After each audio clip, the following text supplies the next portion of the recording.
This is my home. This is my kitchen. This is my family. Tilly. Jack. Holly. Megan. And of course, my wife Tana.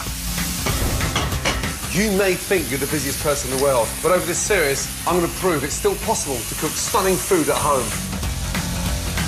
My rules are simple. Home cooking has to be easy. It's got to be fast. It's got to be delicious. So, if you think you can't cook amazing food at home, think again. These are the only recipes you'll ever need. Breakfast, lunch and dinner. I love a great party, but I hate bad food, and often the two things go together. I think one of the reasons is that home cooks get intimidated by the thought of cooking for large crowds, so they give up and serve shop-bought food instead. But trust me, with a bit of planning and great recipes, it's easy. This is my ultimate party food. First up, a great brunch for a crowd. Spicy Mexican eggs. For a sophisticated party lunch, you can pre-prepare beetroot cured salmon and a chocolate mint cake. Little sheets of glass, beautiful. My eldest daughter Megan will be helping me rustle up some amazing dishes for a relaxed Ramsay get-together. Butts away. With irresistible smoky pulled pork. Don't tell Mum. Thank you. Honestly. And simple but delicious sides of broccoli slaw and crushed potatoes with spring onions and Gruyere cheese. I've never had this before. It's so good. These are my ultimate party recipes that will entertain and sustain a house full of guests for breakfast, lunch and dinner. Starting with the breakfast that can't fail to get your guests fired up and ready to party. Spicy Mexican eggs.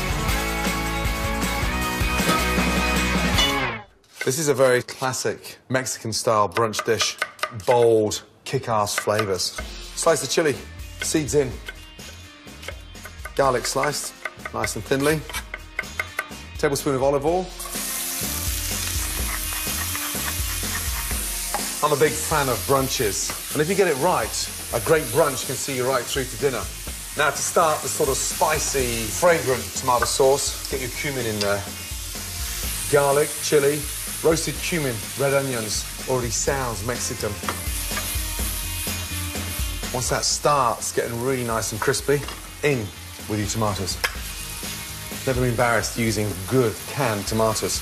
I do it all the time, cooking at home. Now, by reducing that, you sort of come down to a delicious paste. Leave that to simmer. Next, canned beans called black beans. These are authentically Mexican, but cannellini beans or chickpeas will work just fine. Just rinse them, a little bit of water. That is beautiful. Turn off the gas and just let it absorb. Leaving the dense beans to luxuriate in the spicy tomato sauce will allow them to soften and soak up all the flavour. Next, oil and season an oven-proof dish for my spicy egg brunch to bake in. Now just get some of that oil round the outside. Take your corn tortillas, slice them in half, and then just stick them to the side.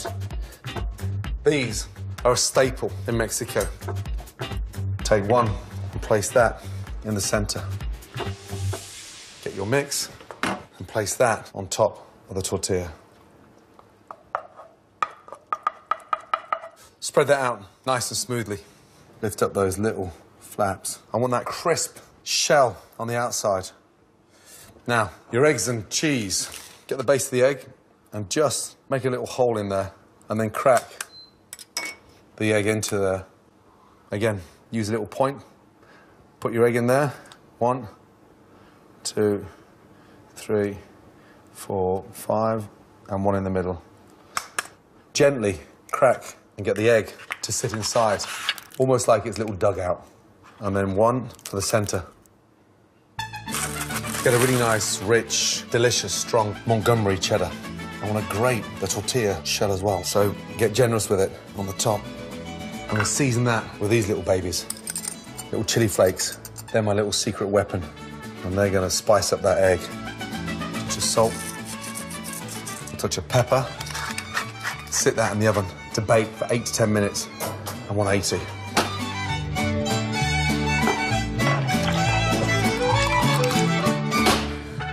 That smells incredible. Just a little bit of coriander to finish it off. And that, for me, is what brunch is all about. Let's go. A fantastic fiery brunch to get your party started. Spicy Mexican eggs in a crispy tortilla shell.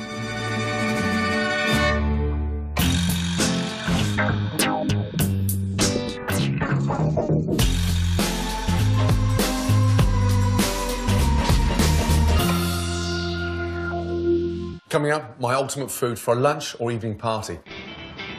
But first, here's a closer look at the key ingredients you'll need and a few pointers on what to look for when you're buying them.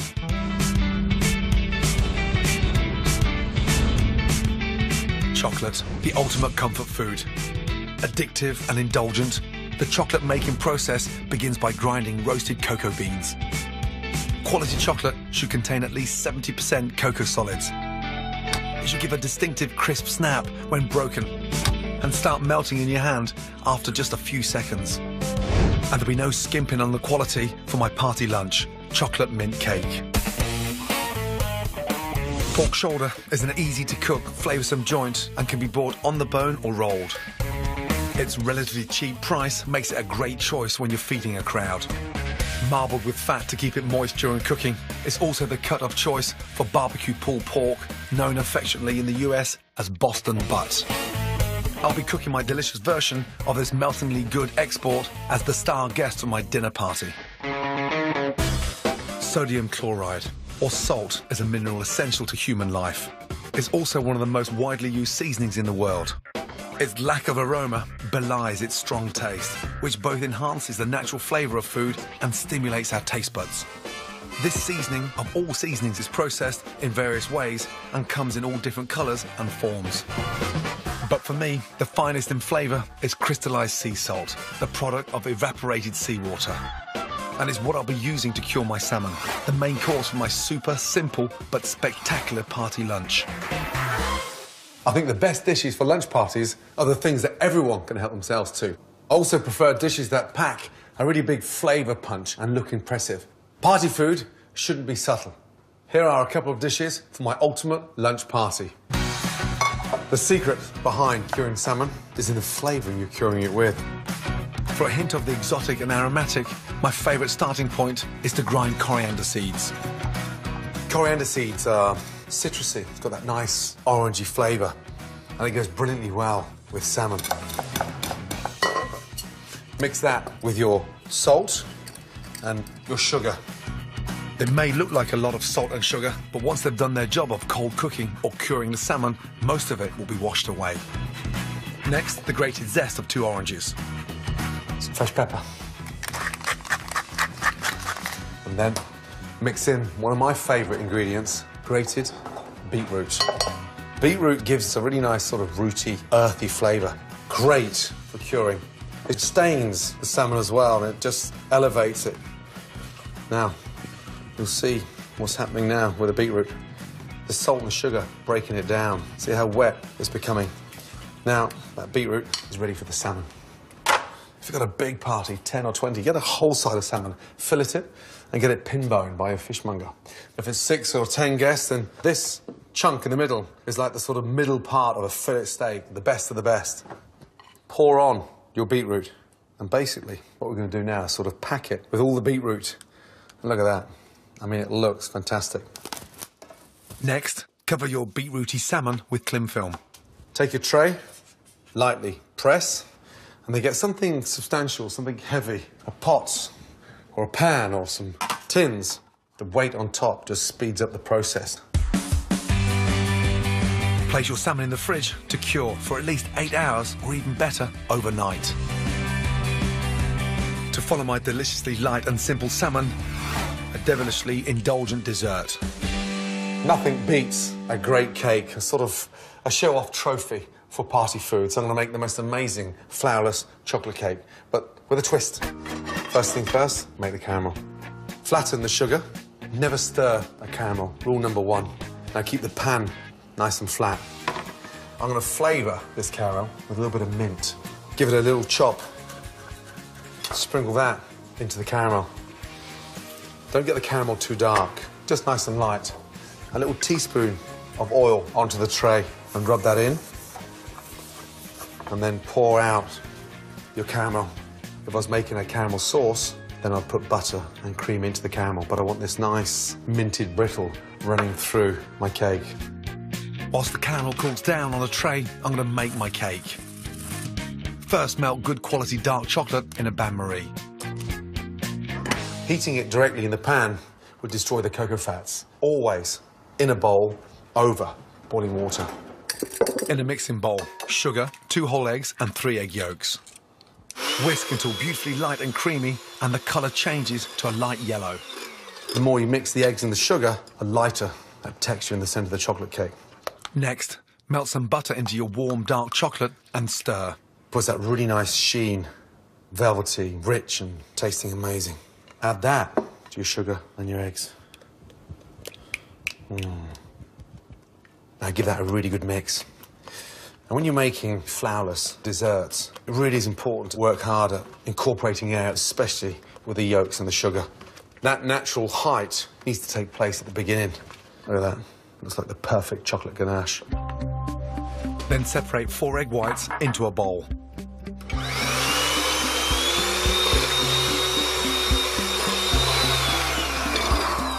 Now, make sure you've got 2/3 of the way there with your whites, and then just sprinkle in your sugar. Almost like a meringue.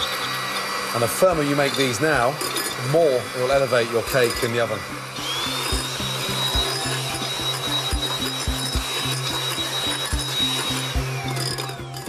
That's what you call a stiff peak. In with the whites. Before I start mixing that, I'm gonna get my caramel. Just start breaking that up. It's like little glass, sheets of glass, beautiful. Save some of your minty caramel shards for decoration and use a rolling pin to break up the rest into small pieces. Sprinkle that in. So as we start to slice that chocolate cake, you'll come across that nice crunch. Take your cake tin. Make sure it's lined with the greaseproof paper on the bottom, nicely greased. Pour this in. A few sharp taps on a hard surface will rid your cake mixture of any air pockets that could create holes in your cake. Sit that in the oven, 180. After 35 minutes, my chocolate mint cake is cooked, and whilst it cools down, I can whip up a peppermint cream topping. Add sifted icing sugar and a few drops of peppermint extract to double cream, and whisk until it's just holding its shape. Spoon your minty cream on top of the cake, leaving a small border free to make it easier to cut.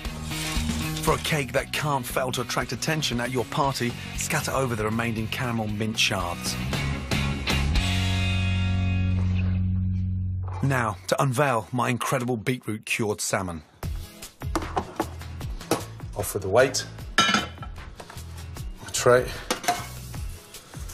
And look what's happened to the salmon. Absolutely beautiful. You can just tell how delicious that's going to be with this sort of sheen. Give that a little rinse in cold water. With your kitchen roll, pat it nice and dry. Beautiful.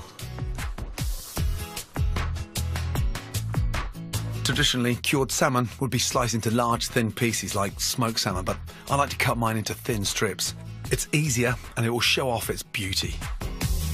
Slice down, get to the skin, and then flick your knife out. That, for me, is a much better way of eating cured salmon. Look at the difference in colours. That nice, dark, rich, ruby red. Now, when you've got cured salmon this good, trust me, you just need a salad, Melba toast, or some stunning bread. Look how many slices of salmon we've got. And that's the secret, for me, to any good party. A couple of masterpieces. Simple, straightforward ingredients, but done properly. Nice. My sumptuous beetroot cured salmon. And for dessert, a divine chocolate mint cake, party food with the wow factor. Next up, no fuss, tuck-in food with help from my eldest party animal, Megan. Come on, Meggie. No. Come on, come on, come on. Oh. Headlining is meltingly good, no stress, smoky pulled pork. Ladies, let's go. The pork is ready. And with 2 deliciously simple sides to pre-prepare, we prove you can cook for a crowd and still have time to party. Oh, great. When you work in a restaurant, your job is to make sure people have a great time. You're there to make sure they're enjoying themselves. Believe me, after 20-odd years in the business, I've got experience in this department. And the golden rule for success is, don't get intimidated, get organised. Here are 3 of my ultimate dishes for a great evening party. If there's one thing all the Ramsay children love, it's a good family party. And my eldest Megan is going to help me with the party piece. Mouth-watering, smoky pulled pork with a spicy chipotle mayonnaise. That is the most amazing pork butt. Butts away, butts away. Now, this is incredible. There's the shoulder. Yeah. And look, there's the shoulder blade. If you go through here, there's a knuckle there. That's connecting the top, and that's why it's called a butt.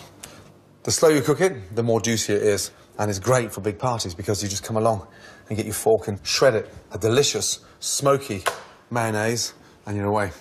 Onions into half and half again. OK, I'm going to leave the roots on, OK, because I want this to sit underneath the pork. It gives it a chance to cook evenly and doesn't get dry in the bottom. Really important. OK. Now, I'll peel the garlic. OK, I'd like you to crush the garlic. We're going to make a really nice little paste. OK? Yeah. Go on, Maggie. No. Come on, come on, come on. Nice. Good girl. One more. Crush. Come on, Maggie. I'm coming. Oh. Sorry about that. Let me just give that little cut there. Now, this is a beauty. Paprika. Smoked paprika. Oh, I love it. So 3 nice tablespoons in. OK. 2 large tablespoons of brown sugar. Salt, please. And pepper. Good go.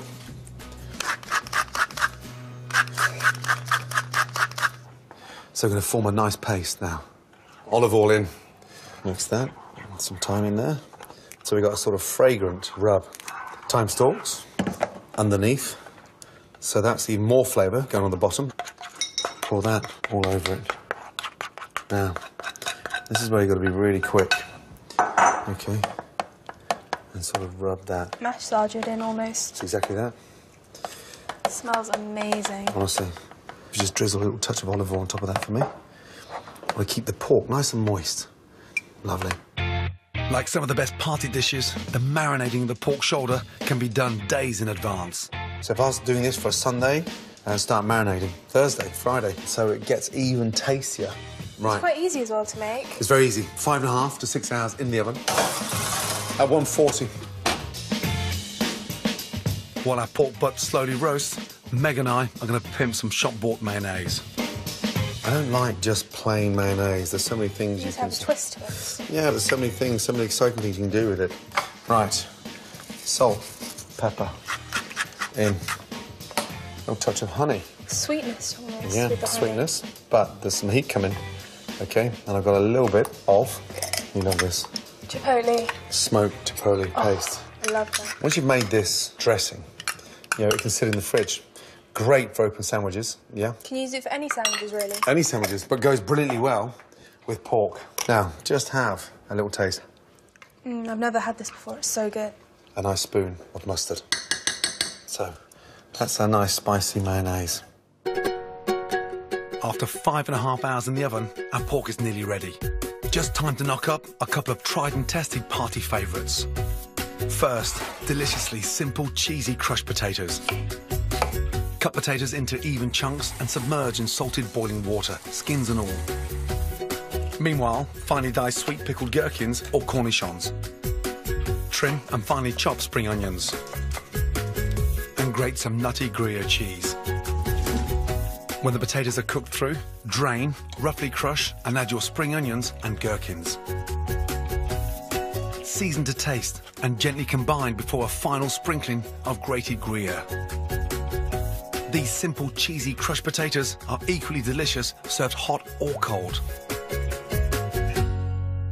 Now, I want something sort of raw, like a slaw. something quite refreshing. Yeah. So I'm going to make a really nice, fresh broccoli salad. Now, these are called florets. That's the best part of the broccoli, OK? The bit that everybody wants. Once they're off, I'm going to slice the broccoli, OK? Never had raw broccoli before. It's always been cooked. Really, when you dress this with the dressing, it's incredible. Now, a little season early on. Yeah. OK? Now for the dressing. Fresh yogurt in. Teaspoon of sugar, please, darling. Little smell. Cider vinegar. In you go. Finely chopped shallot. In with the broccoli. So, delicious. Roasted almonds into the broccoli.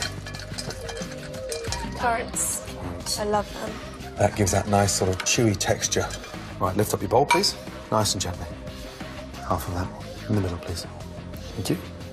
And stop. And then mix that up with me. Good girl. A little taste.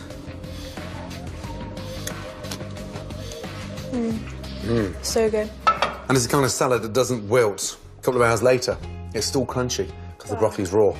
Raw broccoli salad, chipotle. Now let me get the pork out. Look at this. Megan, honestly, that It's amazing. is beautiful. That is incredible.